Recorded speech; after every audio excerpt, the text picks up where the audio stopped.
Bakterie jsou všude, ve vodních tocích, v jezerech. Většina bakterií je vlastně hrozně užitečný, protože pomáhá čistit tu vodu. Jenom několik jich je patogenních, jenom několik jich je schopný za přenášení nemocí, což v podstatě jsou věci, které člověka nejvíc zajímají. Já jsem Vojtěch Kasalický a pracuji na Hydrobiologickém ústavu Biologického centra Akademie věd v Českých Budějovicích. Hi, I'm Michaelou Salcher. I'm working at the Hydrobiology Institute at the Biology Center of the Czech Academy of Sciences in České Budějovice. Na Hydrobiologickém ústavu se zabývám izolací bakterií z jezer a přehrad. Zajímají nás nikoliv ty patogenní bakterie, které běžně známe, ale ty bakterie, které jsou neznámé, které nicméně jsou každý den, každý moment přítomny v jezerech. Tyhle bakterie jsou velmi důležité pro samočistící schopnost vody, což se jedná o to, že ta voda, která do jezera přiteče, je trošičku jiná než ta, co vytéká. Ta voda je plná organických látek, co přitéká, je plná organických látek, zatímco na výtoku je těch látek daleko méně a voda je daleko čistší. Spousta z těchto mikroorganismů je dosud neznámých. Vlastně teprve před zhruba tak 10-15 lety začaly být objevovány pomocí genetiky, pomocí sekvenování a pomocí tzv. Metagenomů. Když jsem sem přišel, tak vlastně bakterie byly celý jakoby takový black box, taková černá skřínka, neznámá. A poprvé se začaly trošku tam vnášet světlo pomocí fluorescenčních prob, které přímo nám ukazovaly, která bakterie patří do které skupiny. Protože bakterie nemají příliš velkou diverzitu v tvarech, tak se nedá poznat, jestli tenhle rohlíček je tahle bakterie nebo jiná. To je potřeba jít do té genetiky.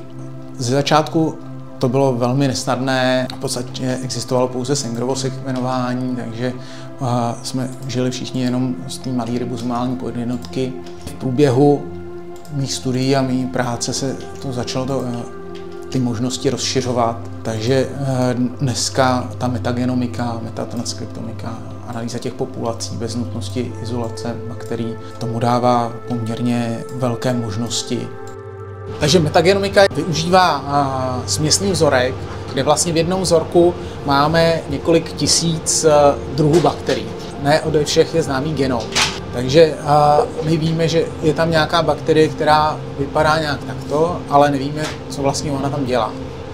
A teprve, když ji vyizolujeme tady do čisté kultury, tak můžeme potom na ní testovat, jak rychle roste, který substráty potřebuje, jestli třeba potřebuje nějakého partnera, který jim dodává nějaký jiný produkty metabolismu. Nicméně spoustu z nich nikdo nikdy ještě neviděl a i proto, abychom mohli spárovat ty metagenomické a reálné vzorky, tak potřebujeme ty bakterie vyizolovat. So in order to study freshwater microbes in a very much detail, it's always best to have a pure culture, because then you can have a complete genome of an arsenic culture, and which makes analysis much easier. So what we do is we try to isolate them, which is not so trivial, because most microbes in aquatic systems, they are planktonic, so they don't grow on agar plates because they are swimming in the water. And they also don't grow in this classical media that people might know, LB medium or some rich media where you cultivate E. coli. They're growing in the water, basically. So we have to modify the media that they are similar to water, to the environment where the microbes can be found. So what we are doing then is to try to isolate them. This is done with so-called dilution to extinction cultivation. So we try to dilute the samples as much as possible to have only one cell that could grow then in a well of a 96 well plate. And he is actually doing something like this at the moment. So what Jin is doing at the moment, he's screening some plates. So in this 96 well plates you can see here, there are individual cells inoculated from a sample from a lake. They were grown for a while, and then he's screening now if something is growing in this well or not, or if it's a mixed culture or pure culture or whatsoever. Usually if you have these 96 well plates that you can see here, We have an isolation success of around 10%. So in every 10th well, we find a culture growing. In the other 80 something wells, nothing is growing because maybe they did not like the medium that we have, or maybe they were just in a dormant state, or maybe we just inoculated it wrong, could also be a problem. Most likely it's always the conditions. So we also try to incubate these plates for around 6 weeks or 5 to 6 weeks to get really some results. I was actually always very much interested in water. What is happening in the water? Because I like swimming, and of course we all drink water, and that's why I got interested in to see how is this all working out. So which microbes are living in the water? Because microbes are the most important organisms in lakes to keep our lakes clean, first of all. And for the ecological balance, they are very, very important because they are at the base of the food web from microbes to fish up there. So that was my starting point. But then I was really interested in... Now let me think. How did I end up here?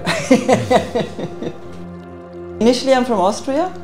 I'm from Tyrol and I studied in Innsbruck at the University of Innsbruck. Then I moved for my PhD thesis to Zurich in Switzerland. And there I was studying Lake Zurich in a great detail because that was just next to the working station where we were. After that I decided, okay, I have to go abroad, and that's why I came here for a short term, for 2 years. Then I went back to Innsbruck, and now since 2019 I'm back here as a group leader of my lab. That's okay? I don't know. So our sampling strategy is usually we go to different lakes. Like you see here, that's a lake, and we take waters from the upper water layer, which is called epilimnion, and then from a deeper water layer, which is called hypolimnion in technical terms. So in total we collected a lot of water samples. So one big project, it was a Gacha Export project, is finished now, was called Biologics, where we sampled 77 lakes all over Europe to get an idea of the continental scale distribution. Well, apart from that, we had also some other sampling campaigns. The first one was 14 lakes in Europe, then we scaled up to this Biologics project. Then we had another project specifically focusing on actinobacteria that are very, very abundant. And the last project was a global one, which is also now finished. So our latest research is about Fontibacterium. That's actually the most abundant genus in freshwater lakes that you can find. It's related to the marine sari-level clade, which is the most abundant organism on Earth because it's dominating in the oceans. And we went sampling to a lot of different places to get a better idea about the whole diversity of these microbes and how they are distributed in a global scale. And here is one picture, one representative picture, and you can see also they are very, very small. This background here is actually a filter that is commonly used to collect bacterial samples, but if you see the size of this bacterium, you could imagine that it easily slips through this pore here. And what we found is that, for example, in Africa, there are only 2 species present, but not all the others here. And one species, this Africanum, we named it Africanum, because it's really only endemic in these African Great Lakes, like Malawi. While some other species, like you can see here, they are common in Europe, but also in North America. Some species are more common only in boreal regions in Canada, but not found anywhere else. Samozřejmě pomáhá nám to zjistit spousta informací o diverzitě, o vlastně genetických, genomových vlastnostech těch mikroorganismů. Ale nejen to, protože bychom chtěli vidět, jak tenhle konkrétní mikroorganismus funguje, ale proto, aby jsme také zalepili nějaké mezery, které jsou pořád ještě v tom celkovém pohledu. Tyhle přístupy izolování jednotlivých kmenů potom nám pomůžou vlastně v tom, že budeme moci více využívat a lépe využívat ty techniky, které jsou nezávislé na té kultivaci. Budeme moci využívat metagenomiku, metatranskriptomiku, budeme mít lepší informace. Je tam spousta ještě neobjevených bakterií, o kterých vůbec nevíme, jaký mají metabolismus, co dělají. Například existují některé bakterie, které dokáží parazitovat na jiných bakteriích. Normálně to se děje ve vodním sloupci. Takže pak je spousta endosymbiotických bakterií, které žijou s mnohýma prvokama, taky velmi zajímavé téma. Takže je tam spousta co objevovat a spousta možností ještě a otevřených a nevyjasněných okýnek.